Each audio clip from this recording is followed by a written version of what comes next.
Hey guys, Akio Murasaki here as always.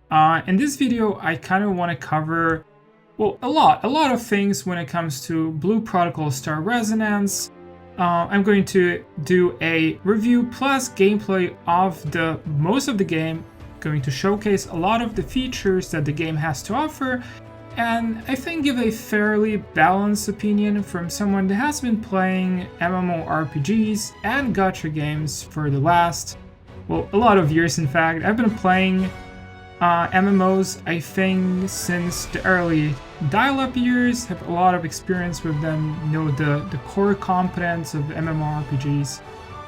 And yeah, so I'm gonna give you guys a fairly balanced opinion on whether Blue Protocol Star Resonance is a good MMORPG, whether it's worth getting into it. And let's get started. Oh, sorry. Okay, so first thing first, we have 3 characters. I've actually tried a couple of different classes. I've tried the melee heavy guardian. I also have a marksman here that originally was the performer, the bard / buffer class. I kind of did a class switch here to marksman to play around a little bit with the class, and I did notice that I do prefer ranged classes a lot more than melee classes. However, in both cases, there are some negatives, unfortunately, that we'll cover a little later. I'm also going to showcase exactly what I mean by this. But so far, I've stuck with the Frost Mage, with the Icicle Spec Frost Mage, and we're going to jump right into it.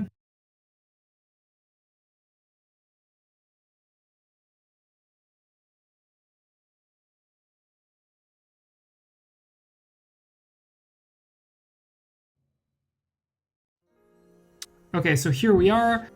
I'm going to start with purely the positives. If you are new to MMORPGs and this is one of your first MMO experiences, and especially if you are playing on mobile, if you're playing on like an Android console or you're playing on your phone, I think the visuals are absolutely stunning. And in terms of like the overall MMORPG experience, it looks really, really good. Okay, now we're gonna go for some of the features the game has to offer. Like a lot of the games nowadays, there are live service games. You have a season pass. As you can see here, you have the basic daily quests that you can perform. You can, defeat, go back. You can defeat monsters, defeat elites, do some fishing exercises, do some dungeons and instances to complete your daily task and to fill out the meter. And then subsequently, you have the Season Pass, where you're basically accumulating points, gaining levels.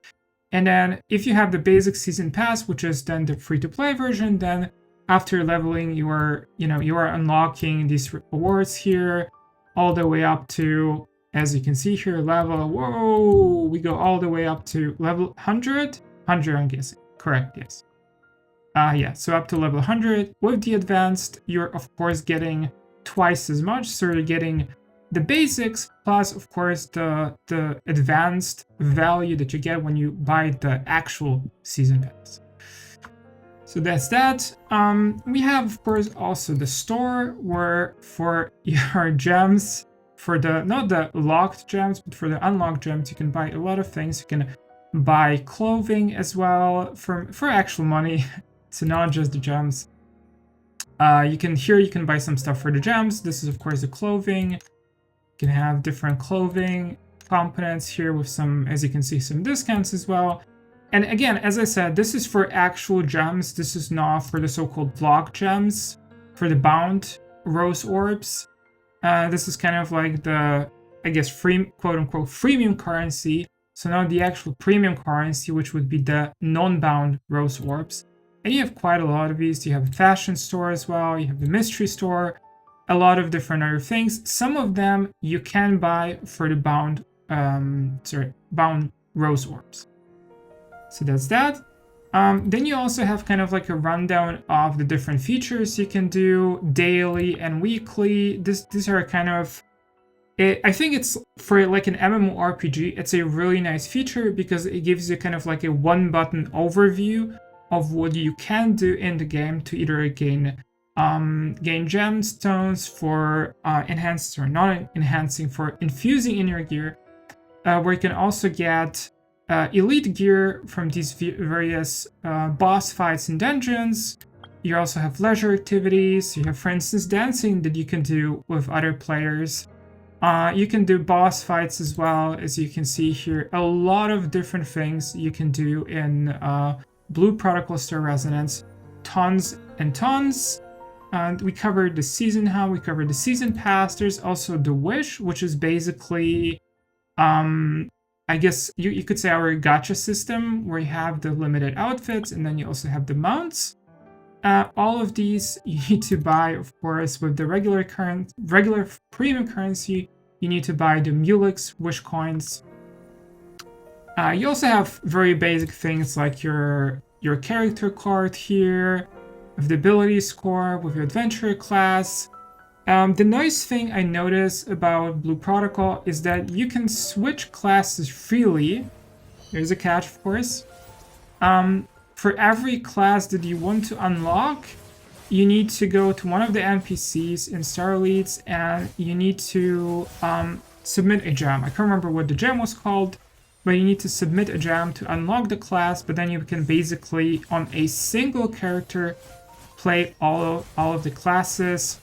I'm not sure about specs specifically, because I haven't gotten that far yet, but I think with specs, probably you can only select one spec, so not two specs. And speaking also of specs and like skill trees, every character has a skill tree. And this is kind of where I guess we're going a little bit into the negatives already. So theoretically, you have a skill tree. And you kind of think, okay, I'm going to unlock the skills in a specific order because I want to create a specific playstyle, right, for my character. However, in order to proceed to Expertise 2, you actually need to unlock 30 skills, which to my understanding is basically the entire tree.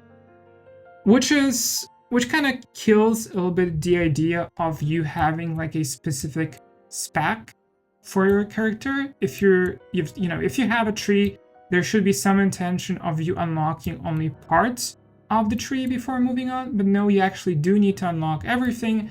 And here's the first kind of limitation within Blue Protocol Star Resonance, which is that for every level you get one of these coins here, you get talent points. But for some of these, for instance, you need to spend... Oh, sorry, this one's actually not showing up. Oh, because I probably unlocked all of them, of course. But for some of them, you need to, and not only do you need to spend talent points, but you also have like a specific item you need to acquire and spend here. And these are actually a little harder to come by. So you're kind of a little bit limited in how you're unlocking the skills. And as I said, you need to go all the way to 30 unlocks in order to proceed to Expertise 2. And Expertise 2 is basically the class selection spec. So either that's the Icicle spec or the Frost Beam spec. In the case of the Frost Mage, every character has two of them. And since we're here, this is the extra currency I mentioned, Arcane Seals. There are 3 different types of seals. For the Frost Mage, these are attack seals. And you need to gather 2 of them. And as I said, they're not very easy to get. You need to do some legwork to actually get them. Other than that, you have skills. You can upgrade skills every couple of levels. I did notice that unfortunately, after a while, they are getting quite expensive, as you can see here. And you start running into some issues with money. And that brings me to the other point, which is that the game is incredibly heavily lenient on completing quests. Yes, it's kind of like WoW and like a lot of other MMORPGs. So I would kind of separate them into 2 categories, where in one of them you are mostly just farming monsters and gaining levels like this. And the second category where it's mostly quest-based, where farming monsters is really just to complete the quests. Either it's fetch quests where you collect like a number of items with a certain drop rate, or you simply need to kill like an X number of creatures. So you have two types of quests, and you're getting experience points and gold from these quests, and basically that's how you drive your economy, at least as far as I've gotten until level 38. If you're really into hunting, so for every single type of creature, you have these kind of achievement levels for which you also get some money, but like, let's be honest, it's not a lot. 300 is really not a lot of gold here. One thing I covered in one of my previous videos is the character creation menu, and I'm just gonna briefly showcase it here, but you can have a look at my other video because it's way more detailed when it comes to this. But I think it's one of the more complete character creators in terms of what kind of characters you can create. And especially what's worth emphasizing here is that you can have different highlights on the hair and different eye colors, to the point that the eye can have, I think, up to 3 different colors layered on top of each other, with of course different pupil patterns as well. So there's a lot of variety and freedom in how you can create characters. And then we're gonna go straight up to the negatives, unfortunately. There's quite a lot of them, and for me, in the end, they're kind of a deal breaker. So first of all, we have life skills. I absolutely love collecting resources in MMORPGs. I've done this a lot in RuneScape. I've done this a lot in, well, pretty much every single MMORPG I've played. And one thing I want to point out is that there is a lot of life skills here, okay? There is a ton of them, a lot. I would even say to the point that it's actually a little too many. Like you, for instance, have mineralogy with several different ores, and then right next to it, you have gemology, which is again a separate category, separate life skill. Then you have culinary and a couple of others here, like gem crafting, for instance. Interestingly, that is separate from gemology because gemology is just mining gems, and then gem crafting is basically cutting those gemstones into specific fancy cuts and stuff. One thing that really bothers me about the entire system is that you need focus points in order to level up. And you start off with a pool of 2,000, and you can very easily spend them within, I think, like an hour or so. And then you can't level up these, you can't level up your skills as much, and you can't gain these mastery points here, these life skills mastery points, in order to actually unlock extra masteries.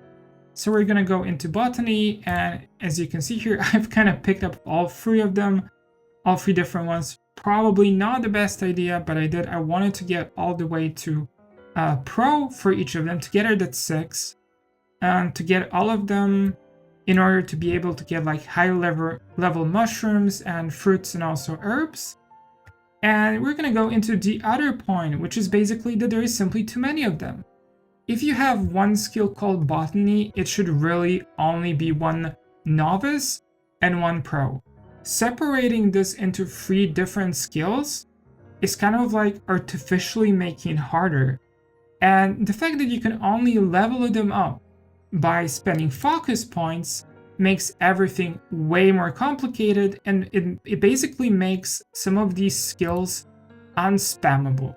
You cannot collect a lot of resources. You cannot then, for instance, with your culinary skill, you cannot make a lot of mushroom soups or whatever, because you need focus points for all of them. And it's actually possible to, at least for botany and gemology and I think mineralogy, it's possible to harvest gems. I'm actually gonna, we can go there and I can show you. Oh, sorry, couldn't get my mount. I can show you straight away what I mean by it being a little suboptimal, in you being able to still, still being able to harvest your gemstones, even if you do not have these focus points. We're just gonna go here a little bit. I'm trying to locate some of the emerald deposits. We're gonna talk about the jumping and etc. in a moment as well. So here we have, for instance, like a raw ore of emerald. And we have the focused one, which currently is in red. And we have the raw ore of emerald normal. And because I ran out of focus points, I can no longer gather. I can gather raw ore of emerald via the quote-unquote normal path. But then I get barely anything. I get like 1/10 of what I would get in terms of resources if I spend focus points. So that obviously is super suboptimal if you're into collecting resources and crafting. And as I mentioned, if you run out of your focus points, you cannot use some of the skills like culinary here. You absolutely cannot use the skill. Period. You cannot produce a honey mushroom soup, which also again costs like 25 focus points. That's absolutely insane. And every day, I point out, every day, you are regenerating 400 focus points. So it's incredibly easy to actually spend these focus points very, very quickly. So again, way too many skill masteries here for every single skill. And the fact that you cannot craft anything if you don't spend focus points, if you don't regenerate focus points with an item, for instance, hint, you can't really do much crafting in general. As you saw, I did a bit of jumping. I kind of want to go into this a little bit. This is another problem in terms of like overall exploration and traversal in the game. You cannot actually climb. There is no climbing. You can only jump. And since we're talking about jumping here, we're gonna do something quite painful. We're gonna try to get ourselves offed. Nothing happened. There's no fall damage whatsoever. That's kind of very anticlimactic, to be honest. If you're used to that kind of experience in an MMORPG, that's fine, but like a lot of games recently do actually have fall damage. Genshin 2022 had fall damage. All of the later games had fall damage, so this is a little weird, I would say. The other thing is, like, when you look at the world, it looks absolutely stunning. Amazing graphics. Okay. You can even swim. As you can see here, you can swim. You are spending stamina while swimming. That is pretty cool. The animations, the look of the water, really good, especially when you think about this as being a mobile game. Mobile first MMORPG. It looks really, really good. However, in general, there's just very little to do in terms of overall explorations. There's like a couple of these scallops, but it's just one type called scallop. And if you compare, I'm just going to look at this right now, and I'm going to straight up compare this to one of the initial locations in Genshin Impact. You have way more happening in Genshin. You have way more monsters in Genshin. Genshin is a game from 2022, okay? It is a gacha game, but I think it's very fair to compare it since it's been already 5 years. And that's something Genshin has not only established more or less, but also introduced into the kind of like open world MMORPG slash gacha genre. Okay, so we basically have absolutely nothing in this entire region. And since we have a couple of monsters, we're just straight up going to go to the battle system. There are some positives, like for instance navigation here, that we see that we are aggroing the creature. Not everything is being like instantly aggroed. That's quite interesting. And we're gonna damage the creature and then run away. And you'll notice that actually the range of the creatures is very, very small. So you can run away very quickly and then the guy is just gonna return on the spot. In this case, this sort of worked, but I did notice that the entire like kiting system and going in and out of aggro is quite glitchy. You might sometimes end up in a situation where you aggro a creature, you damage it, you run away, and you're still in combat mode, which basically means you can then not, normally you cannot get on your mount, for instance, you cannot do anything.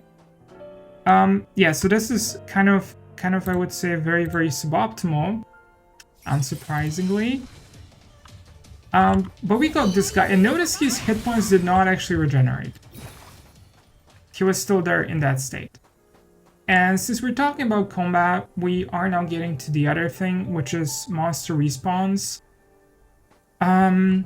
This is not a very populated zone, which again is like super sad, but do notice that the monsters do spawn right on your head. And if it would be like a very populated zone and you're fighting monsters closer to your level, that would be kind of a no-go. In general, they should have added some kind of like a proximity detection, not spawn monsters right on your head. Because this is a thing that like MMORPGs did a long time ago, and things like this should have been optimized by now. It's kind of, honestly, I would rather say embarrassing that this is still happening. And the other thing, I'm not sure I'm going to be able to show this with these two guys. Let's see. Oh yeah, actually yes. He got stuck on a stone. And then he returned. For no reason. So since the distance between these two monsters is quite far, yeah, see, you can't properly even kite them across different spawn points because the guy just returns to his spot. And again, this is an MMORPG, and this kind of combat mechanic and you having to run after every single creature, it just doesn't really work. You can't properly collect them, you can't kite them, you can, for instance, use one of the Frost Mage's spells to immobilize like a group of creatures in one spot. It really feels like when it comes to like core, you know, MMO mechanics, it feels like in a lot of the ways the game is really stuck in like 2010s, because MMORPGs in 2010s used to make these kind of mistakes. So it's kind of really embarrassing that this is still happening. And unlike, for instance, these guys here, these guys properly aggro you and they properly respond. This is not a universal response. There's a lot of dungeons. There's a lot of dungeons where you will have creatures not only not aggroing you properly, but also basically not even attacking, nor responding, just literally standing there. And like, what are we even doing here, right? For an MMORPG, not very massively multiplayer, things like kiting, like properly kiting and collecting monsters, we used to have a long time ago in MMORPGs, and the fact that even, you know, in 2025, some games are not properly implementing this.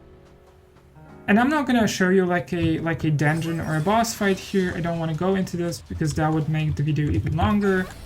But I did notice that, for instance, boss fights. Also, I used up all of my. This is the other thing. I only have two. You only have 2 trials a day for some of the dungeons, and I did already use them up.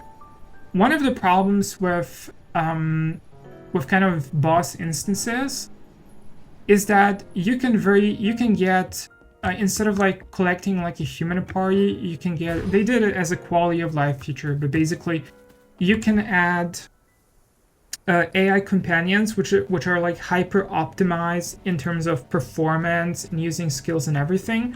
So the entire difficulty of pairing up with like a group of random people trying to beat a boss, all of this is essentially gone. You get like a hyper optimized party of 4, you as the 5th person of your any class, and it's very easy to defeat the boss. It's one of the instances I did, it took me like 2 minutes, which if you've played games like Lineage in Lineage 2, for instance, way later into the game, fighting a boss, it would take you an hour, half an hour at least, very often an hour plus, and it was a lot of juggling.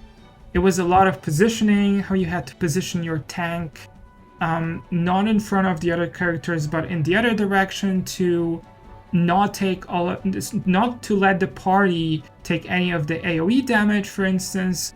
The healer had to heal the tank non-stop, but not to overheal so that the tank doesn't lose its aggro, for instance. Very, very basic stuff here. It's so optimized, you can easily complete an instance in like 2 minutes. For world bosses, like the one mentioned here, defeat any boss. I'm gonna show you this from... Oh gosh, now I'm trying to find the menu features. Sorry, that was this one here. So these are I think might have been not elite hunts, but that was the boss hunts, and the ones that I've seen people typically talk about to have like an hourly respawn. Oh, I think it might be these ones, like Muku Camp, for instance, Brigand Camp, and some of the bosses that appear outside. Let me just quickly navigate. Oh, the game crashed. That's even better. Wow. Okay, give me a sec. I'm gonna try to restore it. 1 sec. Now we're back to business. Yeah, so as I was saying, the bosses, they're on an hourly timer. The Brigand Leader here, for instance, we have the Golden Juggernaut, we have some of the other, we have the Frost Augur, for instance. These, as far as I know, are on an hourly timer. And yeah, of course, you need to team up with people, and then you get different awards and drops, and lo and behold, you get the Arcane Seals to unlock some of your talents. Very cool. Since we're here, just a quick look at the map. Very much Genshin Impact-esque map with different teleport points here, as you can see. And on top of this, you also have these engram. I can't remember what the location, what the thing was called, but you basically have like these engram pits that you can unlock to unlock also like the remove the fog of war from the map and unlock parts of the map. The map, by the way, is absolutely gorgeous. I really like how it's drawn. It's very, very stylized. I really like it. I do like the way the spawn points are kind of organized, although I have to say it kind of feels, when you're actually navigating the map, it feels like there isn't a lot of them. And also because you cannot really easily traverse, as I showed you before, you cannot really climb anything. That makes navigation way harder, and you actually need to follow the roads, unless in some points you find these like float points, where one of them was here, where you can just easily fly up. That was the thing. But in general, world looks beautiful, but there's not a lot in terms of like collecting. So when I look at this, again, I will reference Genshin Impact quite a lot because it's probably one of the more similar experiences, although Weathering Waves, also you have a lot of foliage. But you do also have a lot of collectible plants. Here, the only places where you can collect plants are marked on the map. You have these specific designated locations. Oh crap, they're actually not on by default. But basically you have some of these markers like these, but with specific mushroom and herb and plant types, essentially. They're just kind of scattered, and they're basically together in one spot. You need to go there and collect them. You cannot just freely walk around the map and collect them. That is really not a thing in Blue Protocol. In terms of like exploration, other part, you have these chests. They're again kind of feel like a very similar to Genshin Impact, but also I think to Infinity Nikki. I think this one also had these chests. These look very, very similar to the ones in Infinity Nikki. Butterflies, you cannot collect. There's nothing else to collect. You need to go to specific collection spa points. And again, if you run out of focus points, you can't really get a lot out of this collection. So you have these artificial limitations in the game. You need to do quests to earn experience points to level up. And you have a lot of these like weird restrictions, and the combat itself is also not really impressive. I noticed that when playing like a melee character, at least the early levels, my experience so far has been quite very negative. It's like, it's not really fun that you need to run up to every single monster to aggro it, to attack it. And as I showed you, you cannot even properly kite the monsters like we used to do, for instance, in Lineage 2, where you can just like one attack a monster and then you can collect an entire monster train for your AoE character to then beat up, or for your main character to beat up. You can't do this here. Which is really lame, honestly. It feels like we're going back a lot of years to even, I would say, hard pre-Genshin years, into World of Warcraft years even, in terms of kind of gameplay / quality of life MMORPG features that make farming and make monster hunting a little less troublesome. So overall, in terms of like scoring and my review and my opinion of the game, if this is your first MMORPG experience, I would probably give it like a 8.5 out of 10, maybe even a 9, but that's being very generous. If this is not your first MMORPG and you've played a lot of them over the years and you've experienced a lot of games that simply maybe not look better but play better, I would give it a 7. I wouldn't give it a 6 because of all of the quality of life and all of the like game features and the overall like graphics and presentation, because it's really good, especially if you consider that this is a mobile first game. Definitely not a 6, but more of a 7, because it has a lot of shortcomings that in 2025 should, in my humble opinion, should no longer exist. They should really not be. It's just a little bit embarrassing, I'm gonna be honest. But yeah, that's basically it for my review. If you guys enjoyed it, if you guys want to see more gacha game and MMORPG reviews, stick around with me. Like and subscribe, but I'm gonna guys see you for now, and peace. Mata ne!